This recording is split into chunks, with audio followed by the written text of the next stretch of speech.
देखिए अगला हमारा जो पार्ट है वो है हैलोजन व्युत्पन्न। यह ऑर्गेनिक केमिस्ट्री का पार्ट है और इम्पोर्टेंट भी है। आगे जब हम बीएससी करते हैं या जो मेडिकल में या इंजीनियरिंग कोर्स में जाते हैं तो वहाँ जो फर्स्ट ईयर में केमिस्ट्री पढ़ते हैं कंपलसरी, उसमें भी आता है हैलोजन व्युत्पन्न। अब सर क्या है हैलोजन व्युत्पन्न? चूंकि ये ऑर्गेनिक कंपाउंड है तो इनका कोई आईपीएसी नाम भी होगा, इसके प्रकार, उसके बाद इनको बनाने की विधियां, इनके भौतिक और रासायनिक गुणधर्म, इन सब बातों का हम इस चैप्टर में अध्ययन करेंगे। तो सबसे पहले अपन बात करते हैं कि हैलोजन व्युत्पन्न क्या है। तो आप देखिए फ्लोरीन, क्लोरीन, ब्रोमीन और आयोडीन, ये चार जो तत्व हैं इनको हैलोजन कहा जाता है और इन्हें एक्स के द्वारा प्रदर्शित किया जाता है। हैलोजन, ये हैलोजन है। आप देखिए इन चारों तत्वों में से किसी भी तत्व को आप धातु परमाणु के साथ जोड़िए।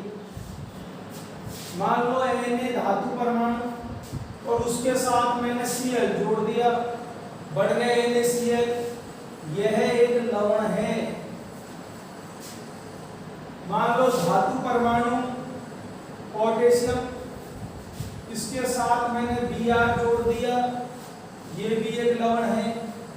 अर्थात ये वो तत्व हैं जो धातु परमाणु के साथ जुड़कर लवण का निर्माण करते हैं और लवण को हैलो बोला जाता है। हैलो यानी लवण, जन यानी जर्नेट करना, हैलो लवण, और जो जन है वो जर्नेट करना, बनाना, यानी ये वो तत्व हैं जो लवण का निर्माण करते हैं, इसलिए इनको हैलोजन बोला है। ये सब 11वीं क्लास में पढ़ चुके हैं। यहाँ हमारे ऐसा कोई मैटर नहीं है, इस पार्ट का ये मैटर नहीं है, केवल मैंने आपको समझाया है।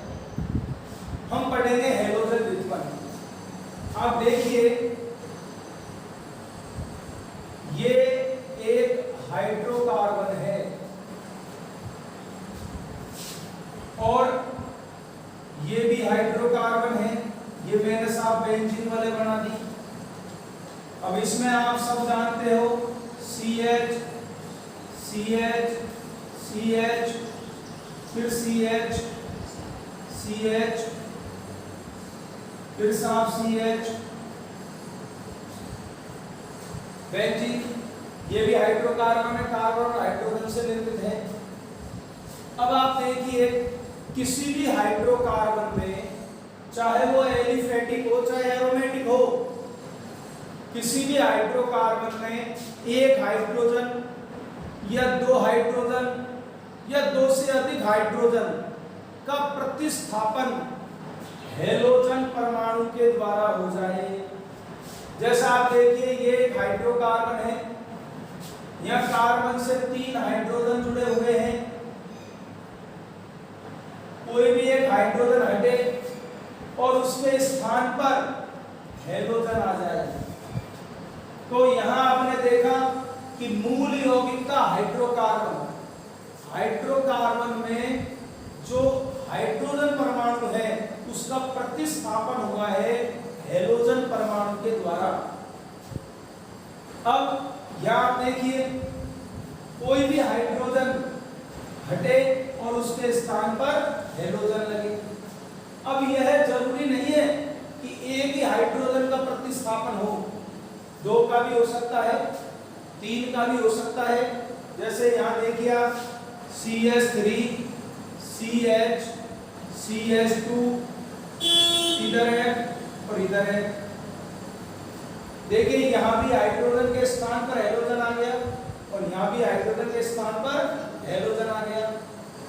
तो कोई भी जो हाइड्रोकार्बन है, एक कार्बनिक यौगिक ही होता है हाइड्रोकार्बन। उसमें हाइड्रोजन का प्रतिस्थापन यदि हैलोजन परमाणु के द्वारा हो जाता है तो बनने वाला यौगिक हैलो व्युत्पन्न या हैलोजन व्युत्पन्न के नाम से जाना जाता है। तो यह परिभाषा है कि भाई किसी भी हाइड्रोकार्बन में एक या एक से अधिक हाइड्रोजन परमाणु का प्रतिस्थापन यदि हैलोजन परमाणु के द्वारा हो जाता है तो बनने वाले यौगिक हैलोजन व्युत्पन्न के नाम से जाने जाते हैं। अब साहब आप देखिए जो हैलोजन व्युत्पन्न है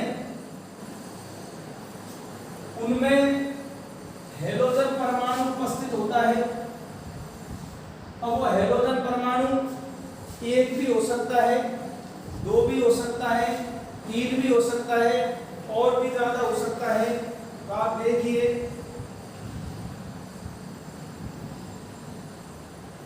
यहां केवल एक हैलोजन परमाणु है,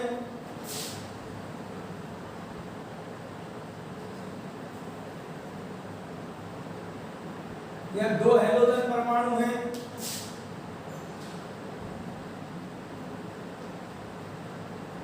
और यहां तीन हैलोजन परमाणु हैं।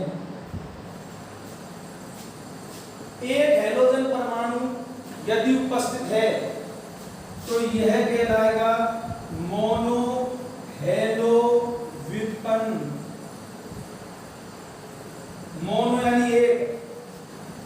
यदि दो हैलोजन परमाणु उपस्थित है तो वो कहलाएगा डाई हैलो व्युत्पन्न। और यदि तीन हैलोजन परमाणु उपस्थित है तो वो ट्राई हैलो व्युत्पन्न के नाम से जाना जाएगा।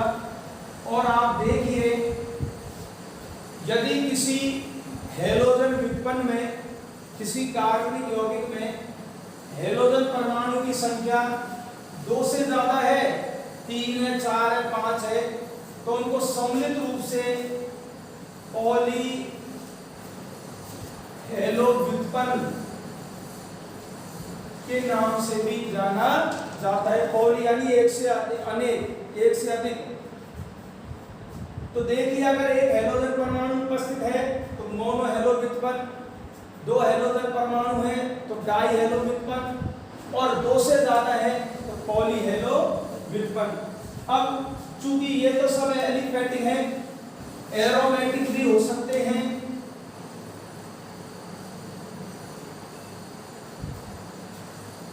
मोनो हैलो व्युत्पन्न,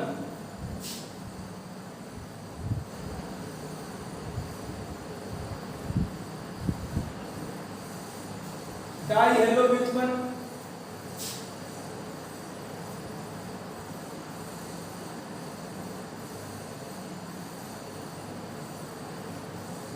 ट्राई हैलो व्युत्पन्न या पॉली हैलो व्युत्पन्न। तो हैलोजन परमाणु की संख्या के आधार पर इनको मोनो हैलो व्युत्पन्न, डाई हैलो व्युत्पन्न और पॉली हैलो व्युत्पन्न में वर्गीकृत किया है। अब साहब ये हैलो व्युत्पन्न एलिफेटिक भी हो सकते हैं और एरोमेटिक भी हो सकते हैं। अब इसके बाद हमारा जो अगला टॉपिक है वो है हैलोजन जो व्युत्पन्न है, हैलो यौगिक है, इनका वर्गीकरण। देखिए हैलो व्युत्पन्न जो होते हैं उनको 6 भागों में बांटा है, उनका वर्गीकरण किया है। तो 6 आधार हैं। सबसे पहला है हैलोजन परमाणु की संख्या के आधार पर। सरल है, अभी मैंने सिखा दिया, दोबारा मैं बताता हूं। आप देखिए CH3 CH2 CH2F, ये एक हैलो व्युत्पन्न है। CH3 CH CH2F, और इधर भी मैंने छटा के हैलोजन लगाया। और जो तीसरा उदाहरण है CH2 CH CH2, इधर भी हैलोजन है। आधार क्या है? हैलोजन परमाणु की संख्या के आधार पर, हैलोजन परमाणु की संख्या के आधार पर हैलो व्युत्पन्नों का वर्गीकरण तो देखिए ये तीनों हेलो व्युत्पन्न है। ये जो हेलो व्युत्पन्न है इसमें हेलोजन परमाणु की संख्या 1 है। तो इस प्रकार का हेलो व्युत्पन्न मोनो हेलो व्युत्पन्न के नाम से जाना जाएगा। ये जो है यहाँ आप देखिए हेलोजन परमाणु की संख्या 2 है तो ये कहलाएगा डाई हेलो व्युत्पन्न। और ये जो है या हेलोजन परमाणु की संख्या 3 है तो या तो ट्राई बोल दो, 4 है तो टेट्रा। अब चूंकि हम इसको बोल देंगे पॉली हेलो व्युत्पन्न, चूंकि 3 है तो इसे ट्राई हेलो व्युत्पन्न भी बोलते हैं। तो आप देखिए हेलोजन परमाणु की संख्या के आधार पर हेलो व्युत्पन्नों को हमने वर्गीकरण किया। मोनो हेलो व्युत्पन्न, डाई हेलो व्युत्पन्न, ट्राई हेलो व्युत्पन्न, टेट्रा हेलो व्युत्पन्न, आगे पॉली हेलो व्युत्पन्न। अब आप देखिए कई किताबों में इसके स्थान पर मोनो एल्किल हैलाइड भी लिखा मिलेगा। बात बिल्कुल सही है। मोनो यानी एक, चूंकि आप देखिए ये एक एल्केन श्रृंखला है, एल्केन श्रृंखला है तो एल्किल और जो हेलोजन है वो हैलाइड, तो इसको मोनो एल्किल हैलाइड भी बोला जाएगा। मोनो एल्किल हैलाइड, इसे बोलेंगे डाई एल्किल हैलाइड, इसे बोलेंगे ट्राई एल्किल हैलाइड। तो ये पहला आधार है वर्गीकरण का, हेलोजन परमाणु की संख्या के आधार पर हेलो व्युत्पन्नों का वर्गीकरण सरल है। अब साहब इसके बाद जो दूसरा है वो है mono halo alkane.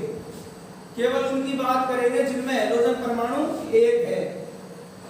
Mono halo alkane में हेलोजन से जुड़े कार्बन परमाणु की प्रकृति के आधार पर, तो मैं उदाहरण आपको लिखता हूं यहाँ CH3 CH2 CH2 और F, इधर CH3 CH CH3 और F, और इधर CH3 C CH3 CH3 और F। F की जगह Cl Bri कुछ भी हो सकता है, कंफ्यूजन होने की आवश्यकता नहीं है। आधार क्या है? मोनो हेलो एल्केनों में हेलोजन से जुड़े कार्बन परमाणु की प्रकृति के आधार पर हेलो व्युत्पन्नों का वर्गीकरण। पहले तो आप बोर्ड पे उदाहरण जो लिखे हुए हैं इनको स्पष्ट देखिए। ये भी एल्किल श्रृंखला है, एल्किल श्रृंखला, ये भी एल्किल श्रृंखला है और ये भी एल्किल श्रृंखला है। केवल एक हेलोजन जुड़ा हुआ है तो ये सभी मोनो एल्किल हैलाइड हैं। सभी क्या है? ये मोनो एल्किल हैलाइड, ये सभी मोनो एल्किल हैलाइड हैं। आप देखिए यहां जो हेलोजन है, ये हेलोजन जिस कार्बन से जुड़ा हुआ है, ये जो हेलोजन है, ये हेलोजन जिस कार्बन से जुड़ा हुआ है वह कार्बन केवल एक कार्बन से जुड़ा हुआ है। भाई इस कार्बन की बात करो आप, तो यह कार्बन अन्य कितने कार्बनों से जुड़ रहा है? 1 से। तो ये 1 डिग्री है, प्राथमिक कार्बन होगा कि नहीं हुआ? यह हेलोजन जिस कार्बन से जुड़ रहा है वो कार्बन अन्य कितने कार्बनों से जुड़ रहा है? 2 से। तो ये कार्बन कौन सा हुआ? 2 डिग्री। और यहाँ जो हेलोजन है वो जिस कार्बन से जुड़ा हुआ है वो कार्बन अन्य कितने कार्बनों से जुड़ा हुआ है? 3 से। तो ये कार्बन कौन सा हो गया? 3 डिग्री। ये सब बातें हमने 11th क्लास में पढ़ी थी। कार्बन 1 डिग्री कार्बन यानी प्राथमिक कार्बन, 2 डिग्री यानी द्वितीयक कार्बन, और 3 डिग्री यानी तृतीय कार्बन। और मैं आपको बता देता हूं, यदि इनकी जानकारी विद्यार्थी को नहीं है तो वो ऑर्गेनिक केमिस्ट्री उसकी सदा कमजोर रहेगी। ये मूल और बेसिक बात है, इनके बिना हम रासायनिक समीकरण भी हल नहीं कर सकते, रट सकते हैं परंतु समझ नहीं सकते। तो आप देखिए ये 1 डिग्री कार्बन है, ये 2 डिग्री है और ये 3 डिग्री है। अब आप देखिए इस एल्किल हैलाइड में जो हैलोजन परमाणु है वो 1 डिग्री कार्बन से जुड़ा हुआ है। तो यह जो उदाहरण है यह प्राथमिक एल्किल हैलाइड कहलाएगा। इस प्रकार के जो यौगिक हैं वो प्राथमिक एल्किल हैलाइड के नाम से जाने जाएंगे या 1 डिग्री एल्किल हैलाइड। इस प्रकार के यौगिक, दूसरा उदाहरण जिसमें हैलोजन परमाणु 2 डिग्री कार्बन से जुड़ा हो, इस प्रकार के जितने भी यौगिक होंगे वो सब द्वितीयक एल्किल हैलाइड यानी 2 डिग्री एल्किल हैलाइड के नाम से जाने जाएंगे। और इस प्रकार का उदाहरण, इस प्रकार के यौगिक जिनमें हैलोजन परमाणु 3 डिग्री कार्बन से जुड़ा हुआ है, यह है तृतीयक एल्किल हैलाइड यानी 3 डिग्री एल्किल हैलाइड के नाम से जाना जाएगा।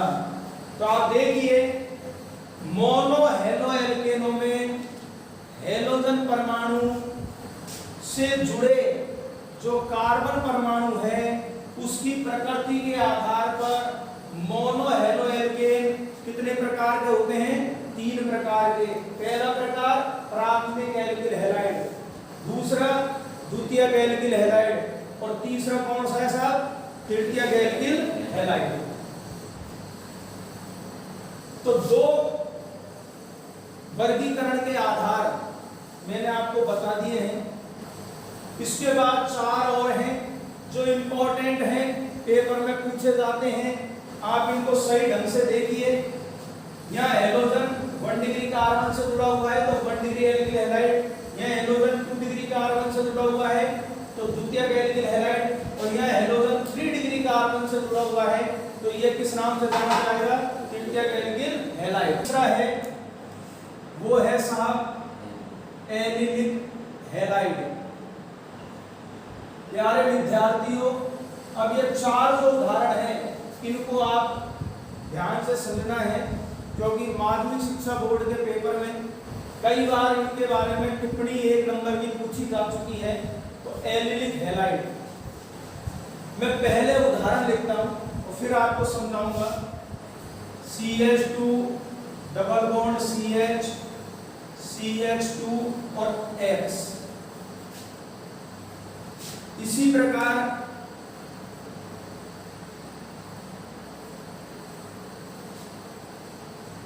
X। ये 2 उदाहरण आपके सामने हैं। अब आप थोड़ा सा हम इस पर ध्यान देते हैं। यह जो हैलोजन परमाणु है वो देखिए इस कार्बन से जुड़ा हुआ है और यह कार्बन sp3 संकरित कार्बन है। ये सब बातें 11वीं क्लास में पढ़ चुके हैं, वो बेसिक क्लास होती है। हमने पढ़ रखा है कार्बन जब 4 एकल बंधों से जुड़ा होता है तो वो sp3 संकरित कार्बन होता है, और जब कार्बन एक डबल बॉन्ड के द्वारा जुड़ा हुआ है तो वो sp2 संकरित कार्बन है, और जब कार्बन एक ट्रिपल बॉन्ड के द्वारा जुड़ा हुआ है तो वो sp संकरित कार्बन है। आप यहाँ विचार करिए कि ये जो कार्बन है ये कौन सा है? sp3, और इसके जस्ट पड़ोस में जो कार्बन है वो कौन सा है साहब? sp2। इसी प्रकार नीचे वाला उदाहरण देखिए आप, यहाँ हेलोजन जिस कार्बन से जुड़ी हुई है ये sp3 संकलित कार्बन है, और इसके जस्ट पड़ोस में ये वाला कार्बन द्विबंध से बंधित है, ये कौन सा है? sp2। ये जो कार्बन है ये तो sp3 है, और ये जो कार्बन है यह देखो द्विबंध लग रहा है, ये कौन सा है? sp2। तो आप देखिए दोनों उदाहरणों में जो हेलोजन है वो खुद तो sp3 संकलित कार्बन से जुड़ा हुआ है, परंतु ये sp3 संकलित कार्बन आगे sp2 संकलित कार्बन से जुड़ा हुआ है। हेलोजन खुद तो sp3 संकलित कार्बन से जुड़ा हुआ है, और वो sp3 संकलित कार्बन आगे द्विबंध से बंधित कार्बन यानी sp2 संकलित कार्बन से जुड़ा हुआ है। इस प्रकार के हेलो व्युत्पन्न एलिलिक हैलाइड के नाम से जाने जाएंगे। एक विशेष बात याद रखनी है, ये एलिफेटिक होते हैं। कैसे होते हैं? एलिफेटिक। तो वे एलिफेटिक हेलो व्युत्पन्न जिनमें हेलोजन परमाणु sp3 संकलित कार्बन से जुड़ा हो, और वो sp3 संकलित कार्बन आगे द्विबंध से बंधित कार्बन यानी sp2 संकलित कार्बन से जुड़ा होता है, वे एलिलिक हैलाइड के नाम से जाने जाते हैं। इसके बाद अगला जो अपना उदाहरण होगा वो है बेंजीलिक हैलाइड। तो देखिए मैं यहाँ साइड में इसको समझाता हूँ।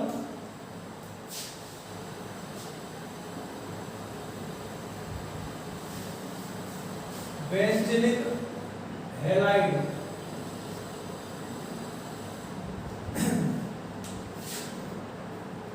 देखो ये तो बेंजीन वाले,